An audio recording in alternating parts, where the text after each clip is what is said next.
Kızlar, сәлем. Бүгін өзбекский палау асамыз. Ең алдымен осылай етімізді, морковь, жуамызды дайындап аламыз. Содан кейін қазанымызды қыздырып, астын майымызды құямыз.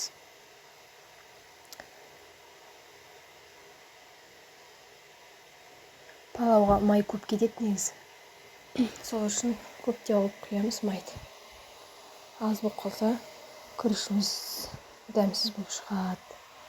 Сол үшін майды көптеп құйып, май қызу керек міне. Менде май қызып болды. Мына жерде қорқып тұрық етін салуға. Салшын тымай. Біз ыңғайланып тұрып істемесе аты майға көшіп. Өстіп қызған майға етімізді салып, күштіп қуырып аламыз қуат етімізді. Менде бір жарты сағат кеткен шығар ет қуыруға.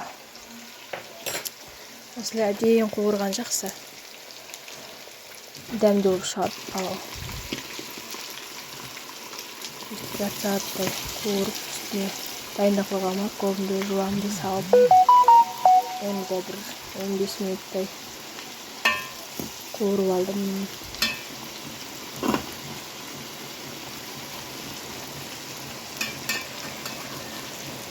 Қуырып жүріп, басқа шаруамызды істеп жүре береміз.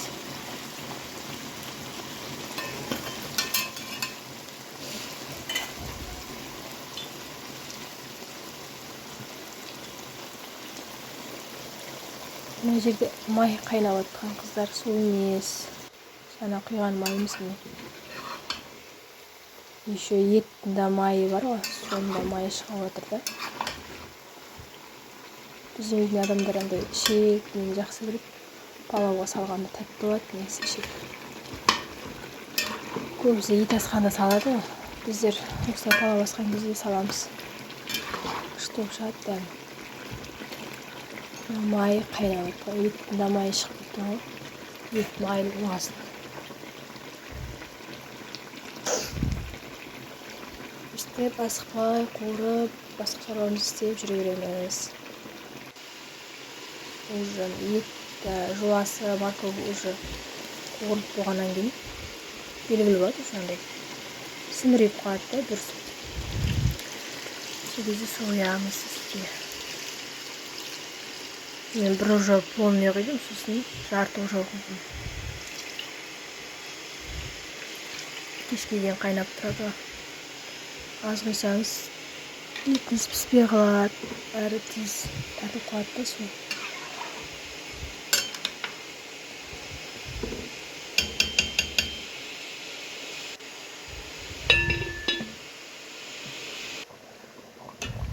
Уже міне менде мына жерде 2 сағат, 2,5 сағаттай тұрды қайнап. Етім пісті уже әбден. Күрішті бір 2-3 рет жуасыздар. Мен мана ұмытып кеткенмін көрсетуді. 2-3 қайтара мұздай суға жуып, сосын барып саласыздар. Сол кезде күріштеріңіз андай шашырап, кәдімгі өзбекский күріш болып шығады, күшті болып.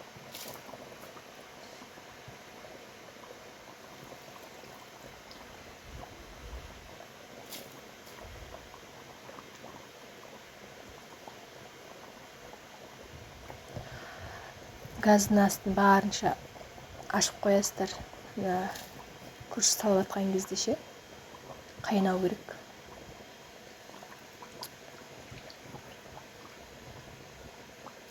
Менде мына жерде 6 кесе, шай кесемен 6 кеседей күріш салдым.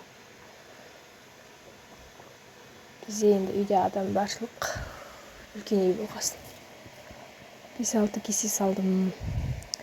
Бір 2-3 адам, 4 адам болса, болады бір 4 кесе салуға. Біздер еще бұны әбетте жылды жейміз ғой. Әбетке де жетеді.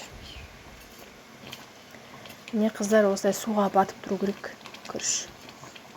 Шамалы ғана батып тұру, андай шылқып кетпесін, суларыңыз көп болып кетпесін, көп болып кетсе, палауларыңыз, күріштеріңіз езіліп кетеді, ботқа болып кетеді. Міне осылай шамалы ғана суға батып тұру керек. күріш. Газ жансам ысып кетеді. Жауып тастаймыз, шамалы су тартылғанша жауып тастаймыз да. Сосын су тартылып болғаннан кейін газдың астын басып қоясыздар. Басып салафан жауып бетіне боқтырып тастайсыздар. Менде осындай ағаш таяқ бар. Ағаш таяқпен өстіп әр жерін тесіп қойдым. Ауа кіріп піседі да, сонда күшті піседі. Арасында піспеген күріштер күшті пісіп шығады. Осылай тесіп қойыңыздар. Араларын күшті болады пісіп. Анандай бұлықтырып, бүйтіп бұлғап тастамаңыздар. Біріншісін міне осылай салафанды алып, бұлғамаймыз, осылай тесіп қоямыз әр жерін. Сосын қайтып салафан жауып тастаймыз бетіне. Піспегендер әлі пісу керек. Жарты сағаттай тұрады, сол пістау деген кезде қарап бұлғап жібересіздер.